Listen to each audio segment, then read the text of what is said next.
each one playing on each other's records or making the video for the first guy makes the video for the second guy, etc. One of them is Secret Knives, which is a Wellington multi-instrumentalist called Ash Smith. His second album, Snuff, was released this week. We played an advanced single from that album actually a couple of months ago. Now the whole album is finally upon us. It's a follow-up to his debut album, Affection, which came out in 2010. And this one is sort of sweeter in places and noisier in others, and really impressive, I think, for how elaborate sort of studio constructions the songs are, with really unexpected sounds and gorgeous little production details flitting through a bunch of effects-heavy guitar pop. Ultimately, Ash Smith himself used to play bass with Over the Atlantic, and he's an accomplice of Shocking Pinks and Grayson Gilmore and a bunch of other critters. And there's a strong elements of sort of shoegazy stuff to what he does. You can hear, My Bloody Valentine, Ride, slow divey elements, and New Zealand band Shocking Pinks, also sort of Sonic Youth occasionally, and some great contributors, including Corey Champion on drums, who we're going to hear a song from in a minute. But let's have a listen. This song is called Fall.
Gosh, lots to listen to in there. Yeah.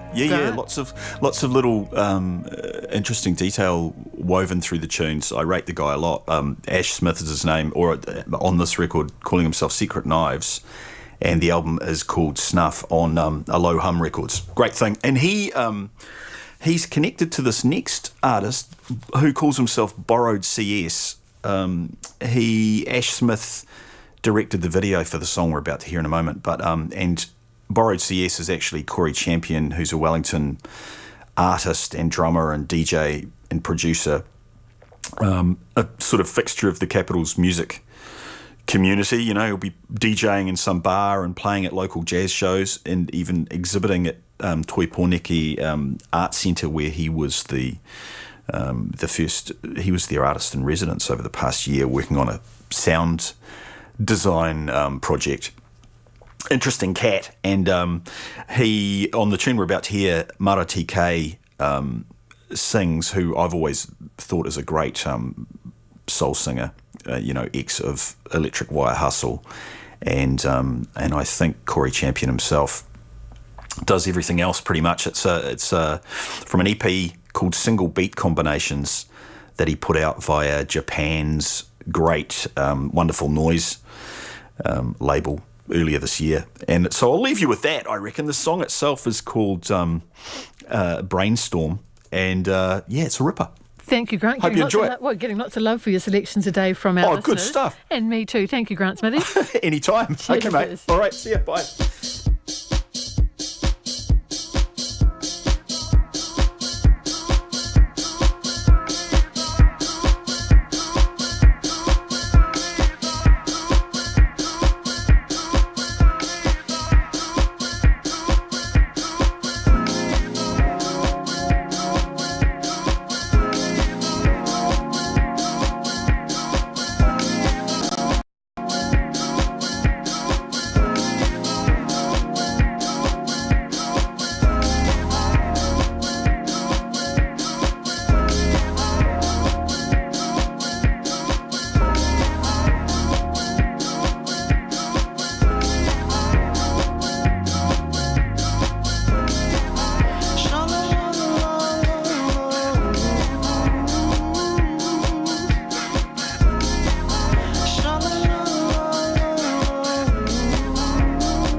Rightio, are we all ready?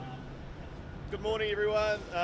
We have 3 people here today. We've got Incident Controller Dave Woon, a Recovery Program Manager for Fire and Emergency Mike Shaw, and Nick Vigar is again joining us from Auckland Council. This will be our only stand-up today and on all likelihood our last stand-up in relating to this. So Dave is going to take us away. Great, thanks.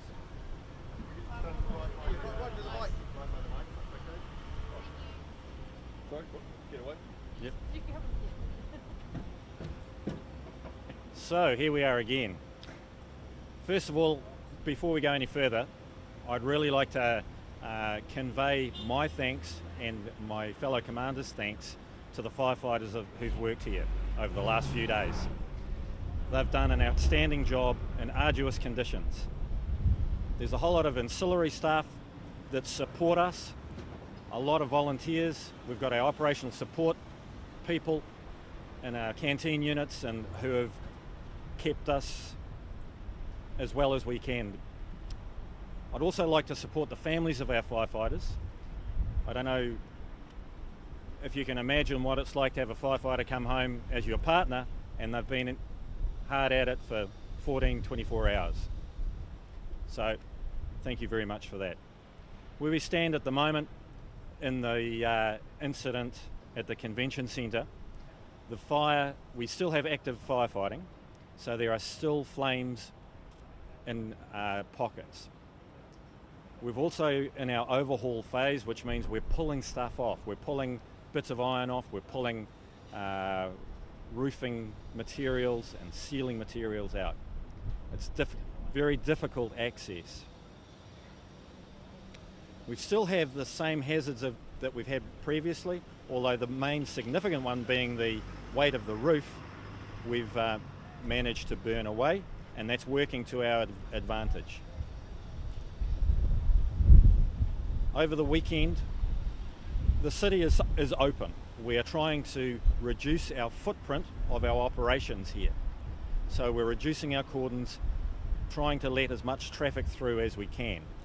We will be putting up a large crane in Nelson Street tomorrow morning over the weekend, and we'll hopefully have it out of here by Monday so that Tuesday's back to normal. We've opened a lane up in Wellesley Street for bus traffic only.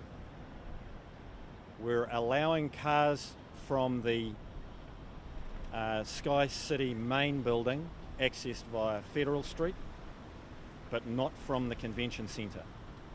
We have quite a bit of water at the basement, which we are releasing slowly. So we're managing our discharge of water. That will be going through the sewer rates, and we thank Watercare for their cooperation there. We still have a large contingent of people here, although our firefighting staff have reduced. Our aerials have dropped from 6 to 1, and we're doing work from personnel cages from cranes. We're into the investigation phase, so we've got investigators from different institutions and organisations, keen interest there. We've got our fire risk management people looking for causes of fire and how the fire has spread. Currently we have 6 pumping appliances and 1 active aerial. We're utilising drones at night. We're utilising technology to its fullest. I think that's about all I've got for you. Mike? Stole my thunder there, Dave. Good morning, everybody. So my name's Mike Shaw, and my role here is to lead the recovery team. The recovery phase of this operation is kind of new to us from an urban space.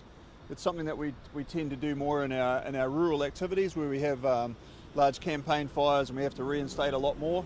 But this is something now under the Fire and Emergency Act of 2017. This is something that we're taking a bigger role in. So this is the first time we've kind of put a recovery team together.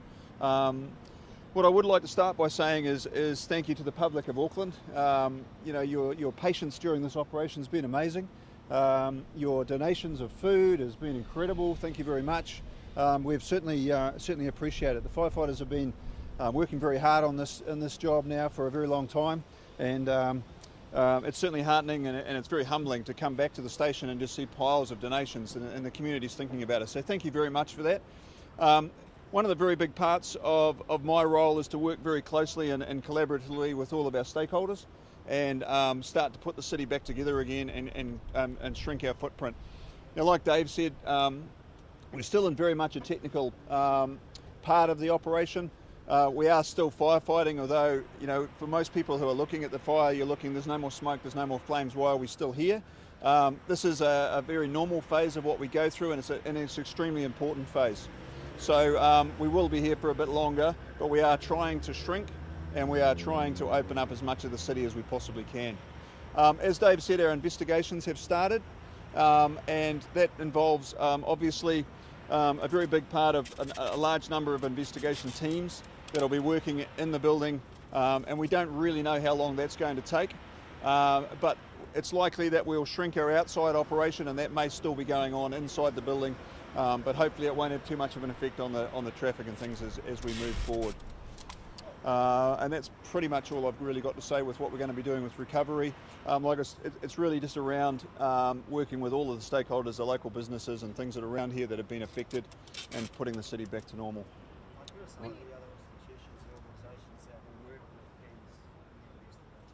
So it'll be Auckland Emergency Management and Civil Defence. We're talking with them. We're talking with Auckland Transport. We're talking with the Health Department. We're talking with local businesses. We're sort of reaching out to all of those kind of stakeholders. We're talking with Watercare, the council. So there's a number of stakeholders that were involved during the time, and it's really about moving through them, who's still involved, working with the people that are still involved, the people that have ended their involvement. It's about sort of ending that loop and moving us back into a normal state. How long does that investigation process likely to take? It's very hard to say because there's a number, obviously, of insurance investigators, etc. It's a very technical case. There's a lot involved. It may take a couple of days. It may take a week. And like I say, hopefully we'll get to the point where it'll be going on internally, but our external operations may have finished and we might be able to open up the roads. So we're not saying that we're going to be in this state for another week, but it just depends on how things progress. It's very hard to say. When your investigation is over, do you then hand it over to Fletcher's for them to do their side of the investigation, or are you working with them? We are working with them. Is WorkSafe also part of that same investigation, or are they doing this separate? So everyone kind of does a separate investigation. We are the lead on it. We need to determine the cause, and obviously, but we're in conjunction with the other people, the Fletchers and the insurance companies, obviously, that are working with Fletchers and things. WorkSafe are a part of that, yes.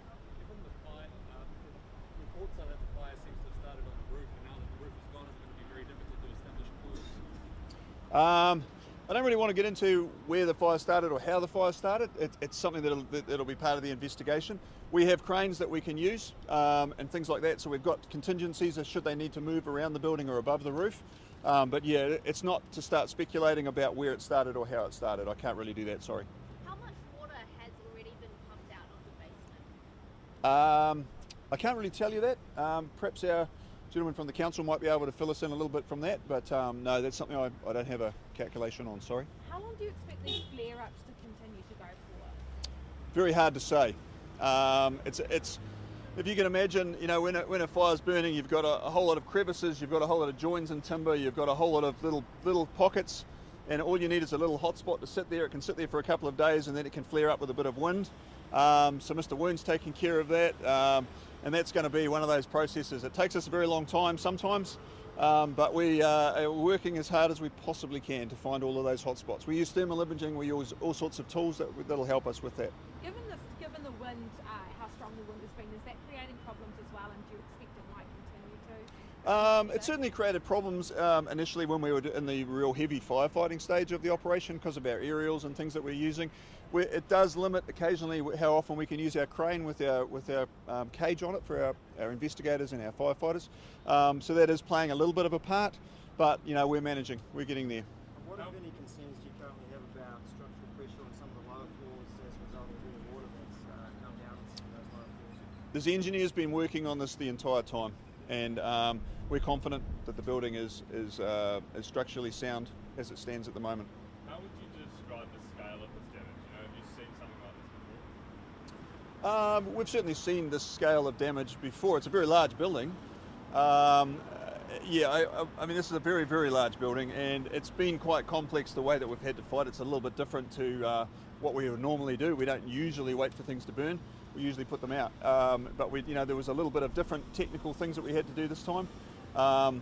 So it is different, but it's not something that we haven't seen before, I guess. Shall we pass on to Nick now for the council, then Dave can talk some pictures. Yep, thank you very much. Good morning, everyone. So once again, my name is Nick Viger. I'm the Safe Swim Program Manager for Auckland Council. This is obviously an update on where we were at yesterday afternoon. So first of all, maybe just to recap where we were at that stage. Our main concern at that stage was that emergency services had to begin pumping water from the basement to reduce an immediately hazardous situation in the basement. At that stage, the only place that water could go was to the stormwater network. So as of yesterday afternoon, that water was being pumped to the stormwater network, and we weren't able to tell you what the quality of that water was. And we were awaiting those water quality results. Subsequent to that, in terms of the basement water, we have received the water quality results. We received some early yesterday evening. On the basis of those results, I can tell you that the water in the basement had some hydrocarbon contamination, but it was sufficiently low that Watercare were confident that it could be thoroughly treated at the Mangere wastewater treatment plant. And so there would be no impact on either their wastewater network or on the Manukau Harbour. So on that basis, as of approximately 6:30 yesterday evening, we switched the pumps over and began pumping that basement water to the wastewater network rather than the stormwater network. And that is currently what is happening. At the current rate of pumping, that's estimated to take 4 to 6 days to pump down.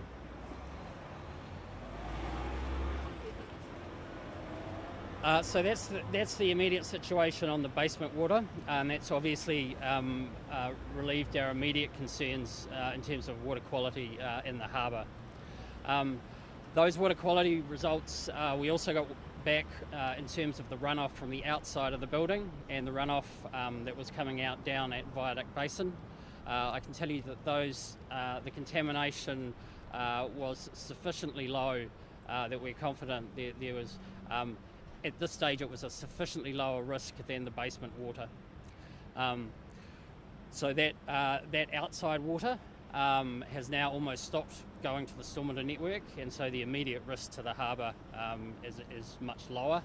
I'll stop short of saying there's no risk to the harbour. We're still awaiting what we call eco-toxicology results, and so they will determine what sort of toxicity that runoff had to biological organisms, and we're expecting that after the long weekend, and we can update you on those results at that time. Before those final results are received, what's your advice to fishermen and boaties and swimmers at the moment? My advice to everyone near the waterfront of the CBD is to still treat it as potentially hazardous. We're still going to maintain a hazard alert up at St Mary's Bay on the Safe Swim website to alert people to the fact that there may be a hazard. Obviously, we would expect that hazard to get less as the weekend progresses, but for the moment we intend to keep that alert up just to indicate that there may be a potential problem. How much water has now pumped out So water was pumping to the stormwater network for approximately 20 hours before we switched it over to the wastewater network. Somewhere in the region of 1.8 million litres was pumped into the stormwater network. Bearing in mind the estimate was there was roughly 8 million litres in the basement at the time. How's the toxicity or has it been measured? Is it concerned on parts of the building? What's the actual calculation? We've tested for a range of hydrocarbons and combustion products. We're happy to provide you with those results if you want them. So they are talking about the levels of compounds that we can measure in it. The key indicator though will be the biological tests that come back after the weekend. They'll be indicating whether there was an impact on biological organisms.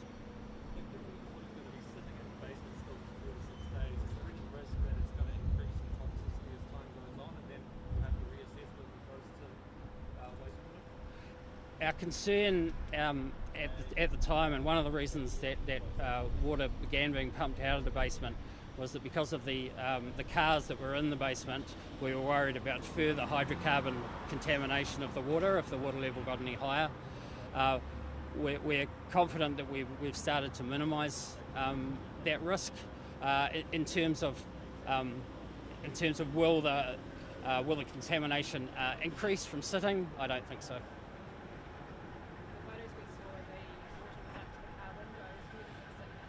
I can't tell you that. I haven't seen the basement recently. What if any other chemicals or substances apart from hydrocarbons? We still have a range of tests to come back, but as I said, the main tests will be around the biological organisms. Can you name any of the other substances you're testing? Not right here.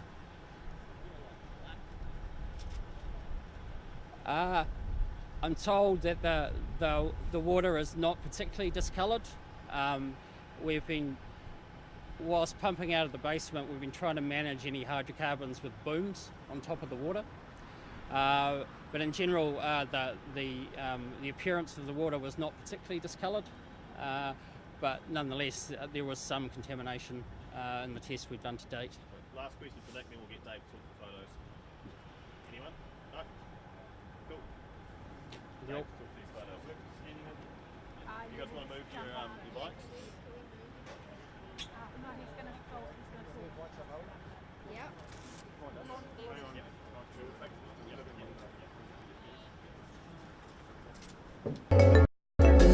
Small things becoming the real things. I think that we're losing ourselves today.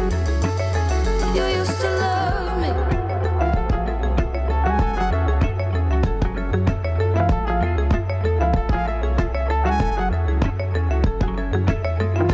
Let's go down to the lady in red. See what she's got to say.